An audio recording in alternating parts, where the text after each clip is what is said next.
सनातन संस्कृती संरक्षण आणि संवर्धनासाठी एकम सनातन भारत दल इचलकरंजी मनपा निवडणुकीत पूर्ण ताकदीने उतरणार।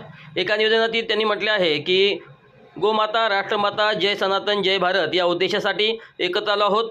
आम्ही एकम सनातन भारत ही प्रत्येक भारतीयांची आणि प्रत्येक सनातनीचा राजकीय पक्ष आहे जो सनातन संस्कृती आणि संस्कृतीवर प्रेम करतो। आमच्यात सामील व्हा आणि आम्हाला पाठिंबा द्या, जेणेकरून आपण सनातनाचे रक्षण करण्यासाठी आणि विजयी होण्यासाठी या निवडणुकीत एकत्र लढू शकू।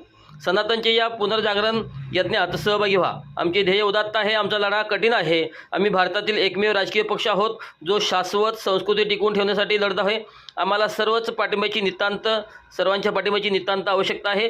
पूर्णपणे सनातन संस्कृतीच्या मूळ तत्वावर आधारित देशाच्या विकास प्रतिमानांचा आराखडा तयार करण्याचा प्रयत्न करतो। सनातन हा भारतीय संस्कृतीचा आत्मा आहे आणि पक्षाचा ठाम विश्वास आहे की विकास, अर्थव्यवस्था, समाज, संस्कृती, विज्ञान, इतिहास, परराष्ट्र धोरण, पर्यावरण इत्यादीशी संबंधित मुद्द्यावरील भारताची भूमिका ही मूळ सनातनी मूल्यावर आधारित असावी। एकम सनातन भारत पक्ष भारतात सनातन सभ्यता, इतिहास आणि संस्कृतीसमोर असलेल्या सर्व आव्हानांना आणि समस्यांना सामोरे जाण्याची प्रतिज्ञा करतो। या लढाईत आम्हाला सर्वांच्या पाठिंब्याची देखील आवश्यकता आहे। इचलकरंजी नगरपालिका निवडणूक 2025 निवडणुका पूर्ण उत्साहाने लढवेल आणि सनातन सभ्यता आणि संस्कृतीच्या सक्षमीकरणासाठी काम करेल। एकम सनातन भारत दल समस्त संस्थापक सदस्य आणि कार्यकर्ता यांच्याकडून नम्र निवेदन प्रसिद्धीसाठी दिले गेले आहे।